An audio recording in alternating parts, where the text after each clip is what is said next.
Bengal BJP का राजनीतिक project है, बहुत बड़ा प्रोजेक्ट है। बंगाल बीजेपी का राजनीतिक प्रोजेक्ट है, बहुत बड़ा प्रोजेक्ट है। बंगाल बीजेपी का राजनीतिक प्रोजेक्ट है, बहुत बड़ा प्रोजेक्ट है। बंगाल हिंसा पर अब तक शांत दिखाई दे रहे वामपंथी इकोसिस्टम को यह कहकर रवीश कुमार ने रास्ता दिखा दिया है। अब ये इकोसिस्टम रवीश कुमार की इसी लाइन को रिपीट करेगा। इसी लाइन के आधार पर आर्टिकल लिखे जाएंगे और न केवल राज्य के शासन प्रशासन की लापरवाही को छिपा लिया जाएगा, बल्कि इस्लामिक कट्टरपंथियों के अपराध भी इसी लाइन वाले साबुन से धो दिए जाएंगे।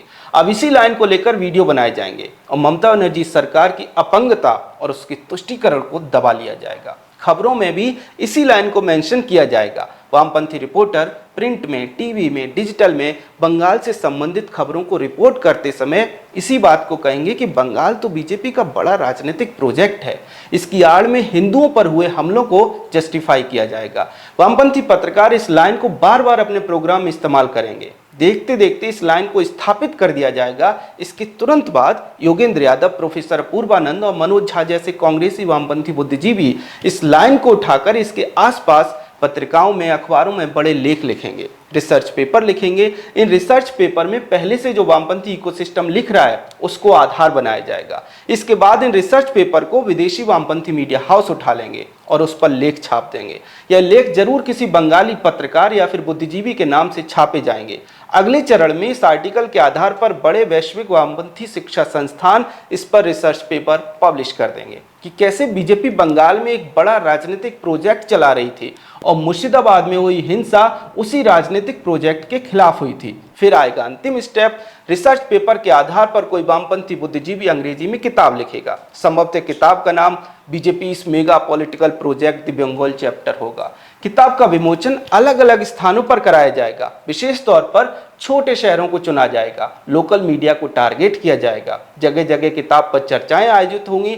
अब किताब के आधार पर दोबारा से रवीश कुमार बताएंगे कि बीजेपी बंगाल में बड़ा राजनीतिक प्रोजेक्ट चला रही है। ध्यान से देखिए, रवीश कुमार ने ही बिना तथ्यों के आधार पर यह बयान दिया और वहीं से नैरेटिव शुरू हुआ और अब वही नैरेटिव दोबारा से रवीश कुमार के पास लौट कर आ गया। ये नैरेटिव साइकिल जब तक पूरी होती है तब तक इस पर इतनी बार बात हो चुकी होती है कि आपको लगता है कि ये तो सच ही है। उस रिसर्च पेपर में भी था, उस किताब में भी था, उस रिपोर्ट में भी था, लोकल अखबार में भी था, उसने भी कहा था। इस तरह एक नैरेटिव जो यूं ही एक लाइन बोलकर रवीश कुमार ने शुरू किया है, उसे एक स्थापित सत्य की तरह, एक स्थापित तथ्य की तरह आपके सामने परोस दिया जाएगा। मजे की बात यह है कि आपके सामने इतनी बार उस पर बात की जाएगी कि आप कितने भी जागरूक हों फिर भी उसे सच मान लेंगे, क्योंकि एक झूठ को जब 1000 बार रिपीट किया जाता है तो वो सच बन जाता है। हिटलर के प्रोपेगेंडा मास्टर जोसेफ गोइबल्स ने ये बात कही थी और वामपंथी उसे 100% अपने नैरेटिव में लागू करते दिखाई देते हैं।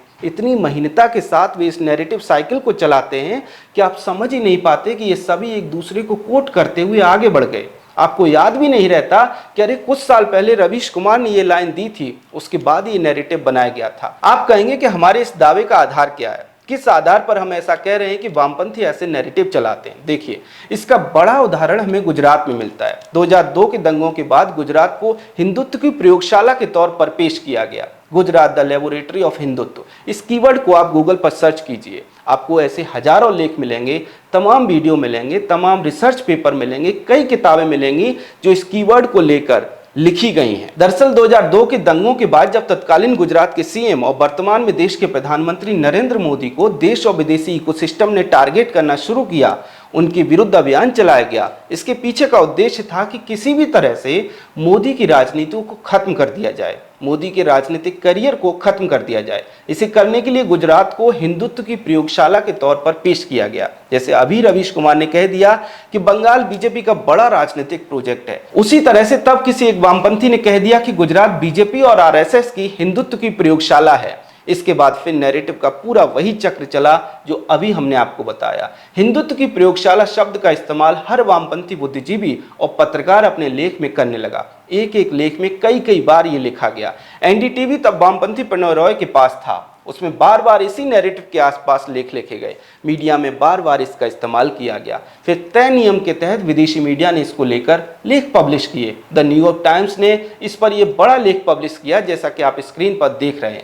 इसके बाद इसी थीम पर 2008 में कैम्ब्रिज यूनिवर्सिटी ने एक रिसर्च पेपर लिख दिया।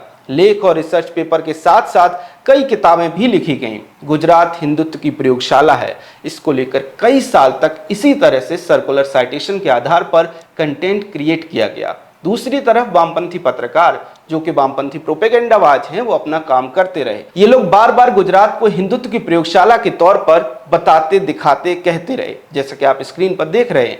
राजदीप सरदेसाई इसमें कैसे पीछे रह सकते थे। This is whether you like it or not a Hindutva laboratory state। इस तरह ये नैरेटिव स्थापित कर दिया गया कि गुजरात हिंदुत्व की प्रयोगशाला है। किसी को नहीं पता कि इसकी शुरुआत कहां से हुई, किस आधार पर हुई, किन तथ्यों के आधार पर हुई, बस नैरेटिव बना दिया गया। वही खेल अब रवीश कुमार ने बंगाल बीजेपी का बड़ा राजनीतिक प्रोजेक्ट है बोलकर शुरू किया है। याद रखिए, मुर्शिदाबाद हिंसा के बाद 2-3 दिन तक लेफ्ट लॉबी शांत थी, क्योंकि उनके पास कोई नैरेटिव नहीं था। मुस्लिम वहां हिंदुओं पर अटैक कर रहे थे तो उसे डिफेंड भी कैसे करते। फिर भी सागरिका घोष ने इसके लिए बीजेपी को जिम्मेदार बता दिया। प्रशांत किशोर जब टीएमसी का प्रोपेगेंडा संभाल रहे थे तब उन्होंने टीएमसी को बहिर्गोरतों का कॉन्सेप्ट दिया था, यानी राज्य में कुछ भी हो उसकी जिम्मेदारी बाहरियों के ऊपर डाल दो। मुर्शिदाबाद को लेकर सागरिका घोष और टीएमसी के स्थानीय नेताओं ने यही किया कि बाहर से लोग हिंसा करने के लिए बुलाए गए थे। अब इस नैरेटिव को रवीश कुमार के बंगाल बीजेपी का बड़ा राजनीतिक प्रोजेक्ट है, उसके साथ जोड़कर चलाया जाएगा। अब से आप नोटिस कीजिए, बंगाल से संबंधित वामपंथी इसी लाइन के आसपास कंटेंट बनाते दिखाई देंगे। वामपंथियों के नैरेटिव बनाने की कला, जैसे कुछ लोग नैरेटिव जिहाद भी कहते हैं, उसको लेकर आपका क्या कहना है कमेंट सेक्शन में हमें जरूर बताएं। अगर आपको हमारा कंटेंट पसंद आता है तो हमारे चैनल को फॉलो भी कर लें। जय हिंद।